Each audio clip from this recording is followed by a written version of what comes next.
બે દિવસ બન્યા મુખ્યમંત્રી વાવ-થરાદ જિલ્લાના મહેમાન બન્યા છે। નવસર્જિત વાવ-થરાદ જિલ્લામાં દિવસભર વિવિધ કાર્યક્રમોમાં મુખ્યમંત્રી હાજર રહેવાના છે અને તેમના વરદ હસ્તે અલગ અલગ કાર્યનું ઉદ્ઘાટન થવાનું છે। વાવ-થરાદ જિલ્લાને અદ્યતન જિલ્લા સેવા સદન મળવાનું છે, તેનું ખાતમુહૂર્ત મુખ્યમંત્રીના હસ્તે થવાનું છે। 77માં પ્રજાસત્તાક પર્વની રાજ્ય સ્તરીય ઉજવણીના પ્રથમ વખત યજમાન બનેલા જિલ્લાના વિકાસની નવી દિશા પણ ચીંધશે। મુખ્યમંત્રી ભૂપેન્દ્ર પટેલે અંદાજે 70 કરોડ રૂપિયાના ખર્ચે 39 એકરમાં નિર્માણ થનારા જિલ્લા સેવા સદનનું ભૂમિપૂજન કર્યું હતું।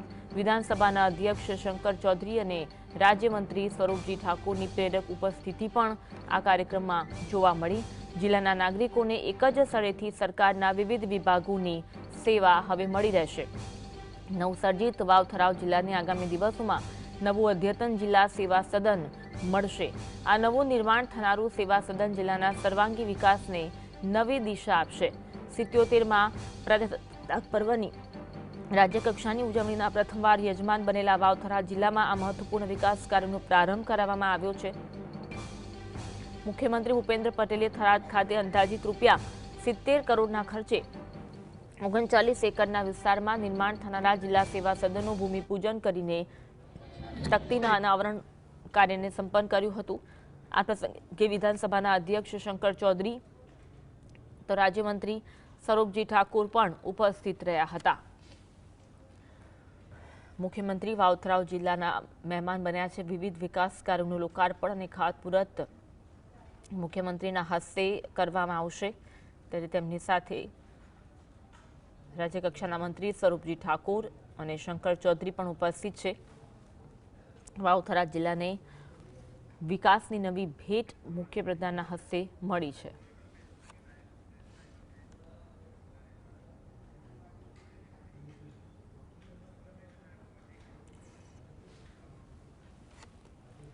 સિત્યોતેરમાં પ્રજાસત્તાક પર્વની રાજ્ય સ્તરીય ઉજવણીના પ્રથમ વખત યજમાન બનેલા જિલ્લાના વિકાસની નવી દિશા આપશે। મુખ્યમંત્રી ભૂપેન્દ્ર પટેલે અંદાજે 70 કરોડ રૂપિયાના ખર્ચે 39 એકરમાં નિર્માણ થનારા જિલ્લા સેવા સદનનું ભૂમિપૂજન કર્યું હતું। મુખ્યપ્રધાન વિવિધ કાર્યક્રમોમાં હાજરી આપવાના છે, ત્યારે અલગ અલગ કાર્યક્રમોનું આયોજન કરવામાં આવ્યું છે। આજ અંગે વધુ વાત કરીશું। સંવાદદાતા કલ્પેશ અમારી સાથે લાઈવ જોડાયા છે। કલ્પેશ, વાવ-થરાદ જિલ્લાના મુખ્યપ્રધાન મહેમાન બન્યા છે, અલગ અલગ વિકાસ કાર્યોની ભેટ વાવ-થરાદ જિલ્લાને મળવા જઈ રહી છે, વિગત જણાવશો? ચોક્કસ કે બનાસકાંઠા જિલ્લાના નવજીત જિલ્લો બન્યો છે વાવ-થરાદમાં 77માં પર્વની ભવ્ય એક ઉજવણી કરવાના ભાગરૂપે વિવિધ સરકારી કાર્યક્રમો કરવામાં આવ્યા છે, જેના ભાગરૂપે આજે રાજ્યના મુખ્યમંત્રી ભૂપેન્દ્રભાઈ પટેલ સહિતના જે આગેવાનો છે એ ઉપસ્થિત છે અને 2 દિવસ રોકાવાના 77 પર્વની ઉજવણી કરવા માટે 200 કરોડથી વધુના વિકાસના કામો છે જે આ વિસ્તારને ભેટ મળી છે, જેમાંથી થરાદ 4 રસ્તા ઉપરથી કહી શકાય કે જે ગાય સર્કલ છે, તેમજ દુધવા ખાતે જીઆઈડીસી ના જે કાર્યક્રમો છે હું આપને બતાવવાનો પ્રયત્ન પૂરો કરી। જે ગૌ સર્કલ બનાવવામાં આવ્યું છે તેને આપ જોઈ શકો છો કે વર્ષોની જે ગૌ ભક્તોની જે માંગ હતી તે માંગ અહીંયા રાજ્ય સરકારને સહયોગથી અહીંયા પૂર્ણ કરવામાં આવે છે અને તેનો આજે ગુજરાતના મુખ્યમંત્રી ભૂપેન્દ્રભાઈ પટેલ ના વરદ હસ્તે એનું કરવામાં આવે છે। ટૂંક સમયની અંદર દુધવા જીઆઈડીસી નું ખાતમુહૂર્ત કરવામાં આવે છે, ત્યારે ત્યાં ગૌ ભક્તો સાથે વિવિધ સંવાદ કરવામાં આવે છે અને આવતીકાલે વહેલી સવારે જે 77 પર્વ જે રાજ્ય કક્ષાનો કાર્યક્રમ છે તેની ઉજવણી કરવામાં આવે છે। જી, કયા કયા કાર્યક્રમો દિવસભરના રહેશે, કેવી વ્યવસ્થા ગોઠવવામાં આવી છે, આ સાથે કયા કયા નેતાઓ મુખ્યપ્રધાન સાથે ઉપસ્થિત છે? ચોક્કસ જે કહે છે કે ગુજરાત પોલીસ દ્વારા જે ભવ્ય એક લોકોને કોઈ પણ પ્રકારની હાલાકી ના પડે તેના માટેના વિવિધ માર્ગો છે એને પોલીસ બંદોબસ્ત ગોઠવવામાં આવ્યો છે। કોઈ પણ લોકોને કોઈ પણ પ્રકારે હાલાકી ના ભોગવવા પડે તેની પણ વ્યવસ્થા કરવામાં આવી છે। તો ખાસ કરીને ભૂમિપૂજન કરવા હતો તો મલુપુર ખાતે જે ભૂમિપૂજન કરવાનું છે જિલ્લા સેવા સદનનું, તેમજ ગૌ સર્કલ ખાતે 4 રસ્તા ખાતે ઉદ્ઘાટન કરવામાં આવ્યું છે। ભૂમિપૂજન જીઆઈડીસી દુધવા ખાતે કરવામાં આવ્યું છે અને નારી મેળો દૂધ શીત કેન્દ્ર થરાદ ખાતે પણ ટૂંક સમયમાં કરવામાં આવે છે। પોલીસ પ્રદર્શન ઉદ્ઘાટન ગાયત્રી સ્થળ થરાદ ખાતે કરવાનું છે, તેમજ એટ હોમ કાર્યક્રમ સ્થળ મલુપુર કરવાનો છે।